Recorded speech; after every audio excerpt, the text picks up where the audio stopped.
Let's take a minute to talk about the 5 to 8 dance.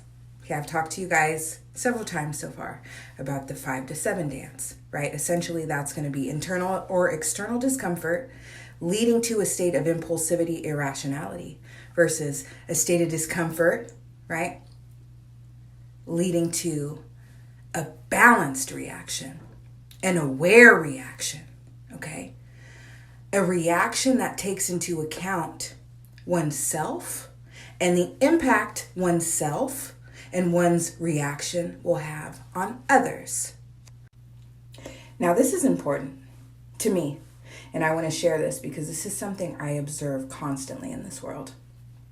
And the secret to truly changing your reactions is self-awareness, is doing inner work, is gaining insight of your own wounds, because it's our wounds or our ego. So our ego, like I've told you guys before, is what is programmed by our traumas, by our previous experiences. Okay?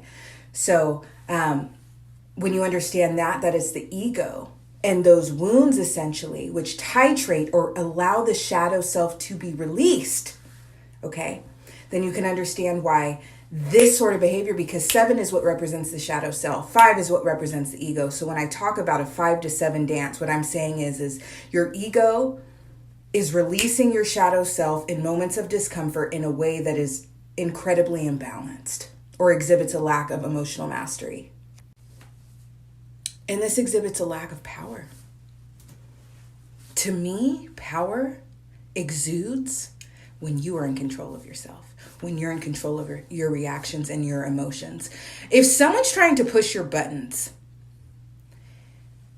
and you lash out erratically, is that powerful?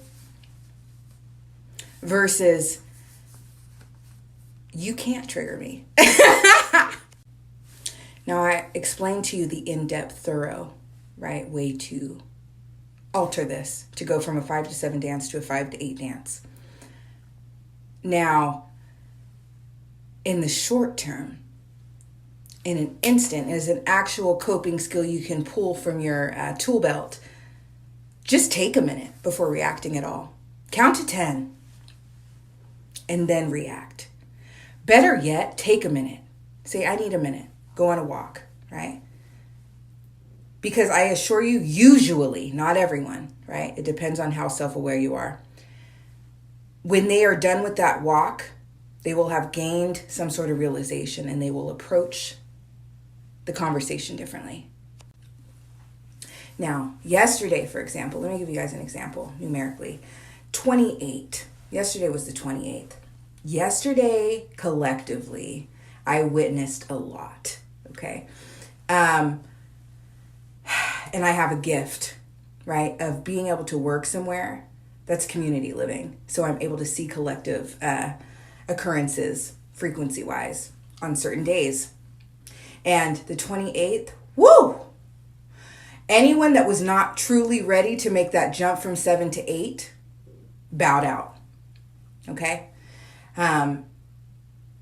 People that weren't willing to respect the divine order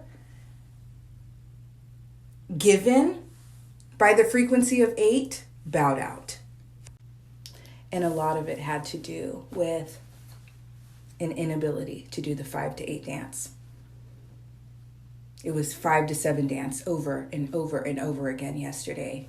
And anyone that was not able to do the 5 to 8 dance was released from the situation, okay? Now, it's important to understand 8 is not easy. 8 is not an easy realm. It is a testing ground. It is a ground of justice. It is a ground of facing yourself, right? So it's important because not everyone's ready for that. But when you can truly face that realm, when you approach it and walk into it elegantly, effortlessly, with awareness, level up. Now, in closing, my darlings, be mindful. Be mindful of your reactions. Be self-aware. Gain self-awareness. Do the inner work that's needed, whether it's through me or other teachers. Just do the work. Become aware of your inner child wounds. Become aware of your ego issues and your patterns and your MO, your negative tendencies. Become aware of your own darkness. right? Because one thing is for sure, if you are constantly projecting your persona and it's so kind and loving and sweet, and the minute that 5 energy hits you and you are not aware of your own darkness, you are not aware of your abilities in the realm of 7, you're not even familiar with your own shadow self, it is like night and day. It is not integrated. It is not honed. It is out of control. And it's actually when I see this kind of behavior from others that I'm like, okay, I'm incredibly advanced. I have done the work. I have integrated my shadow completely. I am completely aware of my darkness. And I only release it when I choose to, not when I'm triggered, okay? I actually have conscious thought. Do I want to release my darkness right now? It's not necessary, it's inappropriate, or absolutely. We are all capable of being kind. We're all capable of being incredibly vicious. So the more control you gain over those reactions, those actions, those tendencies, those behaviors, those parts of you, the better.